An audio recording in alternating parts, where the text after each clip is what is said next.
At dawn, the Tagus River spreads wide and calm, its surface catching the first light of the rising sun.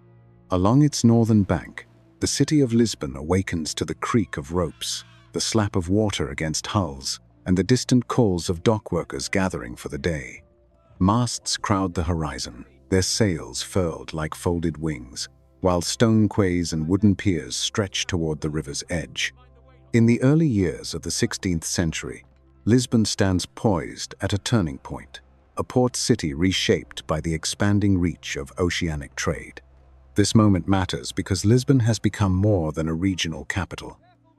It is now the principal gateway between Europe and the wider world, beyond the Atlantic and Indian Oceans.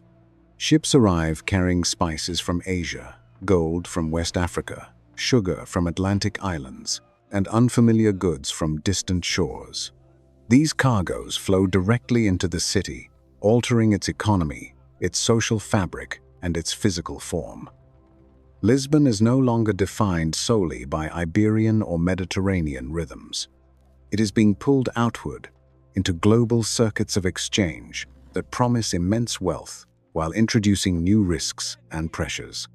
Geography places Lisbon at the edge of Europe, facing the open sea rather than the continent. The Tagus provides deep anchorage and easy access to the Atlantic, allowing large vessels to dock close to the city itself. By the early 1500s, this natural advantage has been fully exploited. The port operates as a staging ground for long-distance voyages, a clearinghouse for goods gathered across oceans, and a point of departure for expeditions that extend Portuguese influence far beyond its borders. The city's transformation is visible everywhere. Warehouses line the riverfront, their doors opening directly onto quays where cargo is unloaded and weighed.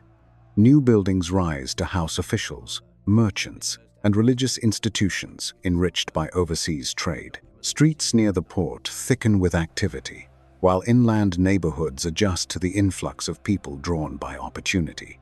Sailors, traders, craftsmen, and laborers converge in unprecedented numbers, bringing languages, customs, and ambitions that reshape daily life.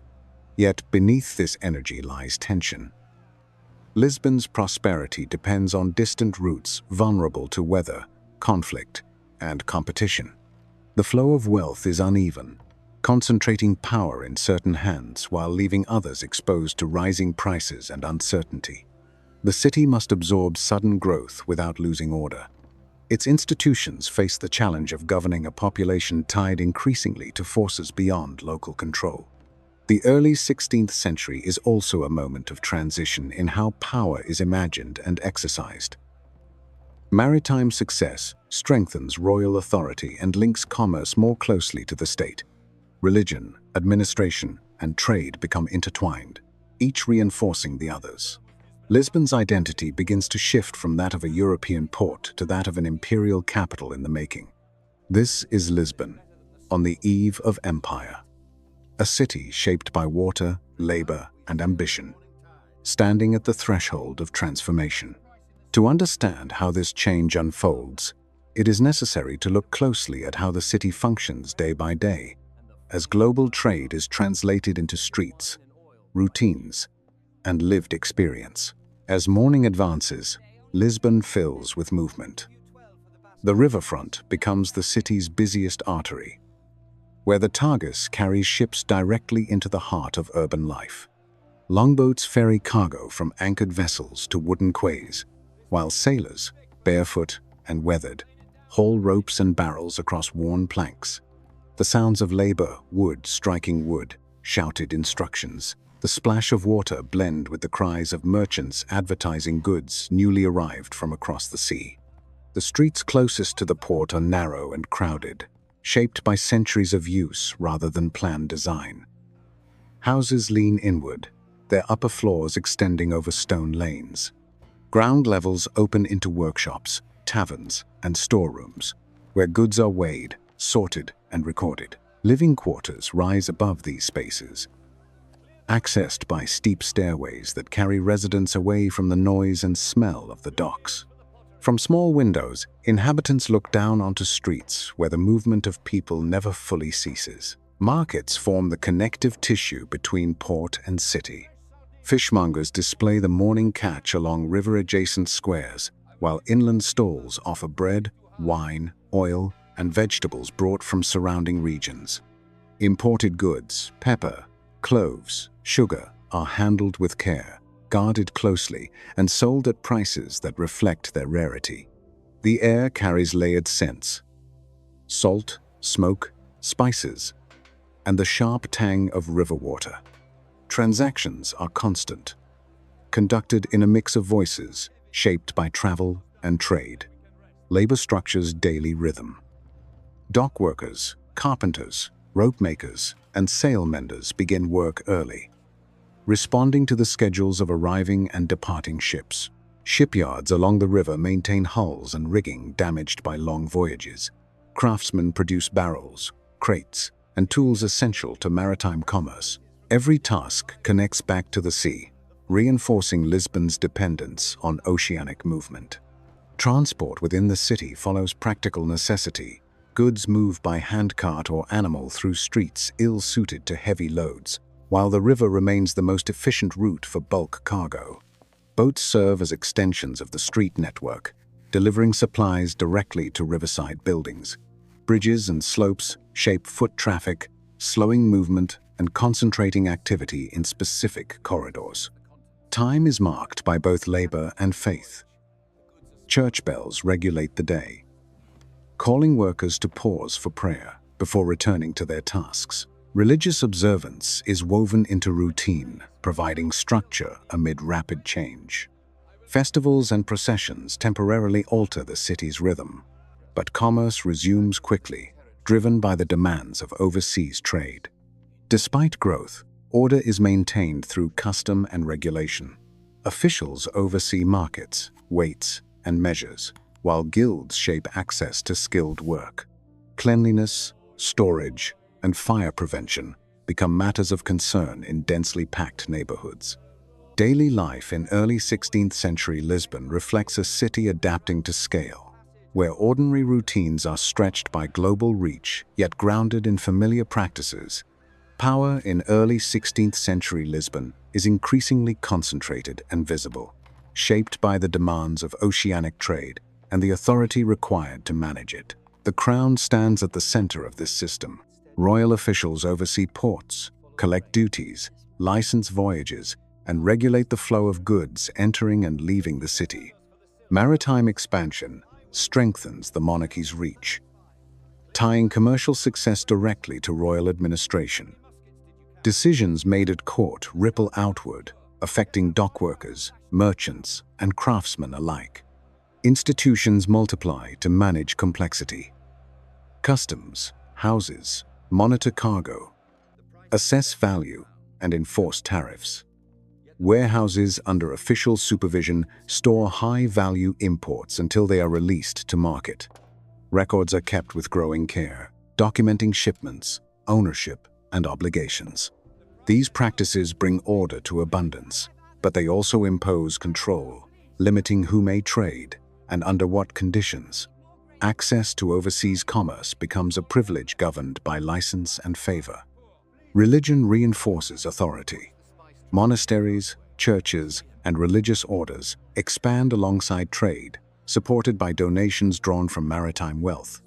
Clergy bless ships before departure and offer prayers for safe return, linking spiritual assurance to commercial risk. Public ceremonies present expansion as divinely sanctioned, aligning faith with royal ambition. This partnership lends moral weight to economic policy and strengthens obedience among the population. Guilds continue to shape labor within the city, regulating entry into skilled trades and maintaining standards. While overseas commerce creates new opportunities, it also heightens competition. Guild rules protect established workers, but they can restrict newcomers drawn to Lisbon by the promise of work. Tension emerges between tradition and growth, as institutions attempt to preserve order amid rapid change. Military presence underpins this system. The port is guarded, ships are armed, and defenses along the river reflect concern for security. Overseas routes are vulnerable to rivalry and attack, making protection essential. Authority relies not only on law and ritual, but on the implied force behind them. Discipline aboard ships mirrors discipline on land, reinforcing hierarchy and command. Pressure builds beneath prosperity. Wealth accumulates unevenly, enriching merchants and officials connected to trade while others face rising costs and instability. Prices fluctuate with the arrival or delay of fleets. Dependence on distant routes introduces uncertainty into daily life. A storm at sea or a conflict abroad can disrupt supply, affecting food, employment, and order within the city. Surveillance and regulation become tools of stability. Markets are inspected, contracts enforced, and dissent discouraged. The aim is continuity rather than innovation. Lisbon's leaders seek to harness expansion without allowing disorder to follow. Power operates through systems designed to absorb risk, ensuring that the city remains functional as its horizons expand. In this environment, authority is both enabling and constraining. It allows Lisbon to act as a gateway to the wider world while binding its population to structures shaped by imperial ambition. The pressures generated by this balance foreshadow transformation as the city moves closer to becoming an imperial capital. By the early decades of the 16th century, the changes reshaping Lisbon become irreversible. Oceanic trade no longer feels provisional or experimental. It has embedded itself into the city's structure, economy, and sense of purpose. The port functions as a permanent hinge between continents, and Lisbon's identity shifts accordingly. What was once a regional maritime city now operates as a center through which global currents pass with increasing regularity. This transformation brings expansion as well as strain.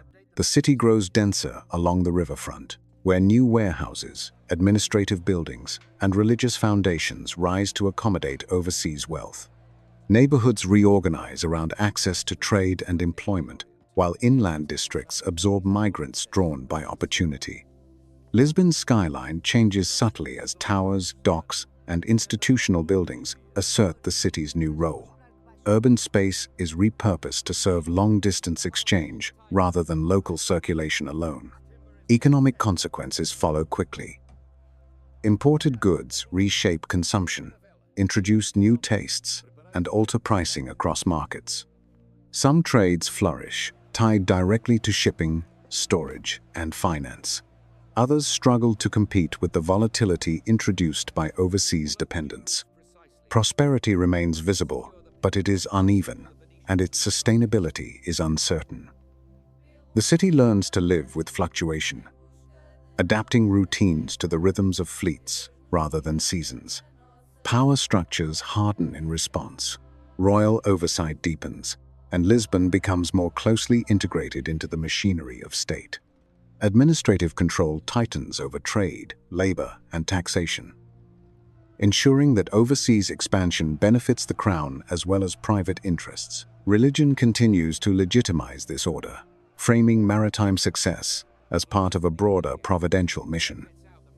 Together, these forces anchor Lisbon's transformation within durable institutions. Yet the very success of oceanic trade alters Lisbon's vulnerability. The city becomes increasingly exposed to events far beyond its walls. Storms, conflicts, and rival ambitions abroad now carry immediate consequences at home. Dependence on distant routes means that disruption elsewhere can ripple quickly through markets, employment, and supply. Lisbon's future is tied to forces it cannot fully control. The legacy of this period is not limited to wealth or architecture. It lies in the reorientation of the city itself. Lisbon's streets, institutions, and social structures adapt to a world defined by distance and connection. The habits formed in the early 1500s, administrative oversight, maritime specialization, and global awareness, persist as the foundations of imperial capital. In later centuries, Lisbon will endure disasters, decline, and renewal. But the imprint of this moment remains visible. The alignment of river, port, and power forged a lasting identity. Lisbon, on the eve of empire, is not yet a city of dominion, but it is already shaped by the logic of global exchange. What emerges from this period is a city permanently transformed, its fortunes bound to the sea and to the wider world beyond the horizon.